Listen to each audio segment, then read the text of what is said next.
Understanding how to create generational wealth into perpetuity. This is what I call the legacy cycle instead of the entitlement cycle. Get ready. I'm going to show you a very powerful concept that has helped many thousands of families. I want to help you. So I'm Doug Andrew. I've been a financial strategist and retirement planning specialist now for 5 decades, helping people, thousands of people in America, optimize their assets and minimize taxes and empower what I call their authentic wealth. So when people ask me, what do you mean by authentic wealth, or the 3 dimensions is what I call it. So let me frame this for you because this is a game changer for you, especially if you don't want to ruin your children and grandchildren.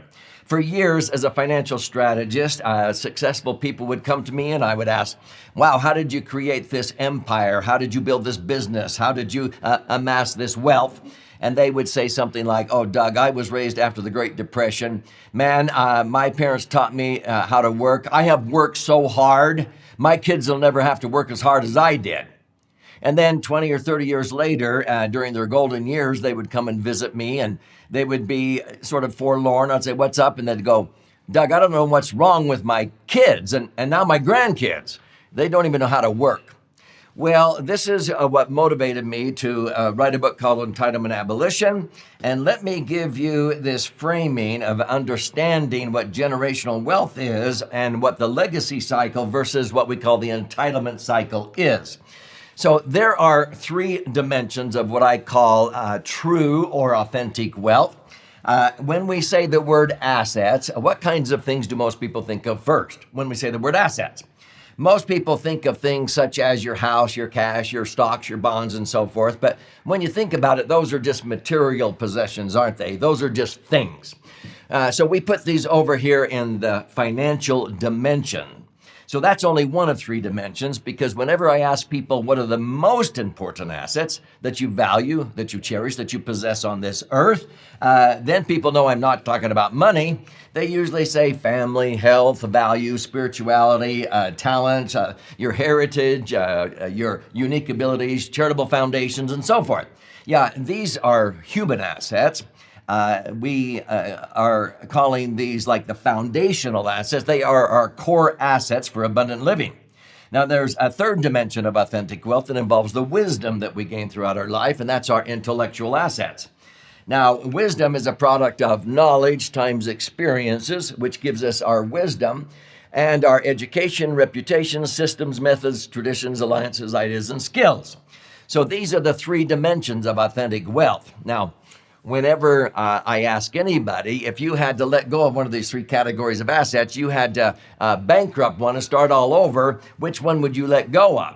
Well, they immediately say, well, I'd let go of the money. Yeah, why? Why would you let go of the money?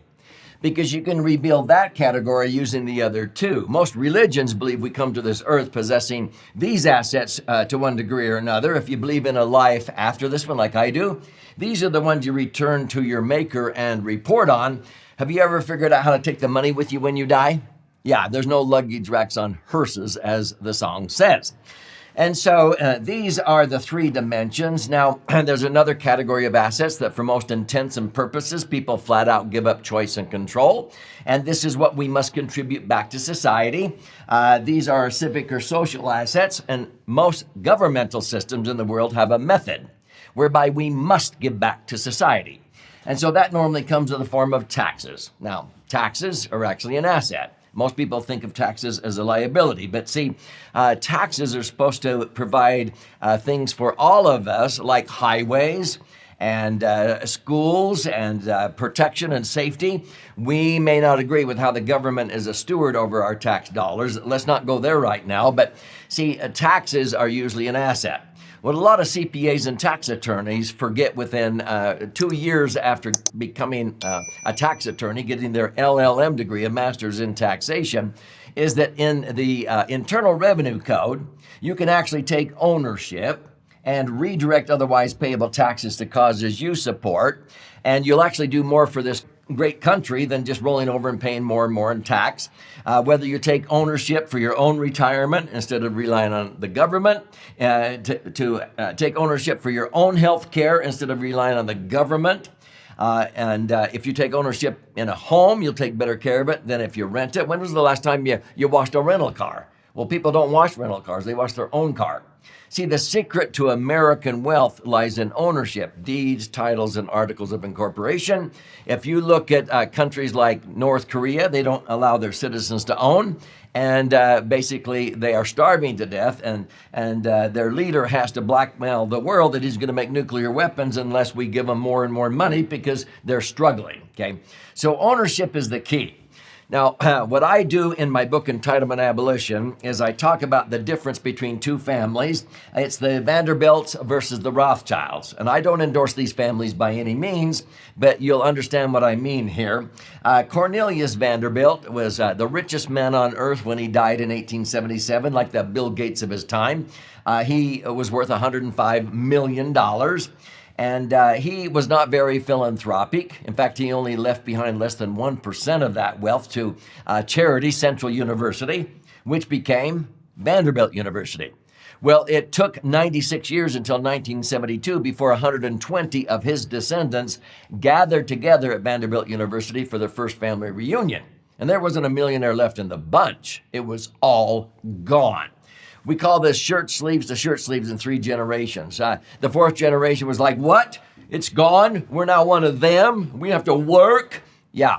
This is not unique to America. In Asia, it's rice paddy to rice paddy in 3 generations. In Europe, it's clogs to clogs in 3 generations. It's universal.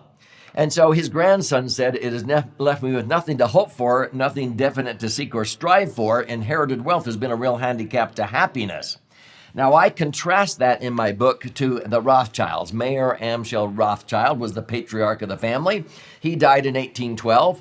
He built a banking dynasty in Europe, and he had 5 sons that he assigned to European capitals, and they would communicate back and forth with homing pigeons, when to buy and when to sell. The point is this: when he died, he did not leave behind an inheritance or an entitlement. He left behind a system, what I call a family bank. Now, this is a conceptual bank, not a chartered bank like down the street. But there were 3 basic rules in the Rothschild family bank. Rule number 1, they loaned their heirs money or entered into joint ventures with them, and the loans had to be paid back. If you needed help with a college education, you had to get good grades, apply. If you got approved, you could borrow money, get your education, but when you graduated and started making money, you paid that loan back with a nominal interest rate so that your kids and grandkids would have the same wherewithal, okay? This is where even if you're graduating, you want to go into business, developing real estate or start a dental practice, you could go into a joint venture. Later on, you could buy out the family bank at the then value of the business. This is the real world. But they were in a joint ventureship. It wasn't just a handout to the family, okay? And they were teaching responsibility and accountability. The second rule is the knowledge and experiences those heirs gained had to be shared with other family members. Horizontally, not just vertically. This wasn't a parents to kids to grandkids secret. This was aunts, uncles, nieces, nephews. Sharing is having more. If you did not share, you were out of the loop, so to speak. The third rule is the family gathered at least once a year to reaffirm their virtues and intentions, or else they were out of the loop. They had to keep reaffirming what they stood for. And this is called the family true wealth philosophy. The point is this: with those 3 rules, guess what happened to the Rothschilds' wealth? Yeah, it grew and went through the roof, whereas the Vanderbilt fortune dissipated and disappeared. This is the big difference between the two. And so this is why I always approach your legacy planning from 3 dimensions: your financial, foundational, and intellectual. This is like a 3-legged stool. And I like to take the wobble out of people's life because a lot of people spend all their health, maybe accumulating their wealth, and later in life they're spending all their wealth trying to regain that health. Or many people accumulate their wealth at the expense of relationships with their spouse, their kids, their grandkids, or their God. And then at the end of the day, they're always wondering what was all that for, because they were bankrupt in these 2 areas. So what I propose is that you focus on all 3 dimensions. The legacy dimensions is where you capture, like the Rothschilds, the knowledge, attitude, skills, and habits, which spells an acronym KASH. I'd rather leave behind KASH than CASH, because now I'm leaving behind how to fish to my kids and grandkids instead of just dumping fish in their laps. You know, if you're going to be playing in a professional golf tournament, let's say, and you had the choice of using a professional golfer like Phil Mickelson's swing, or you could use his clubs, what would you choose? Well, I'd rather have his swing, not his clubs. But see, most advisors focus on the clubs or the commodity. Buy this mutual fund or this stock or bond or gold or silver. No, it's not in the commodity. It's in the strategy. It's in the swing. That's why I teach indexing, which is a strategy. An index mutual fund is a commodity.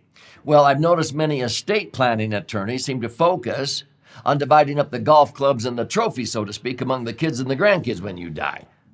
I'd rather leave behind the swing or how to fish instead of just dumping a bunch of fish in their lap. Does that make sense?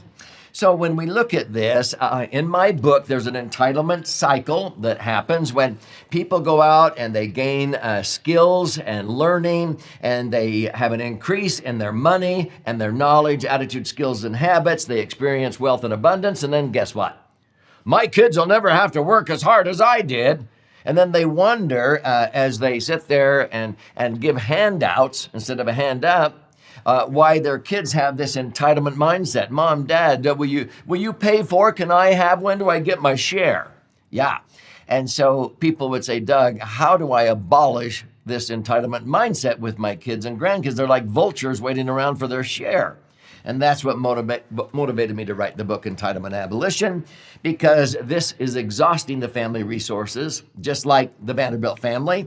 And what's happening is every generation has to start all over again.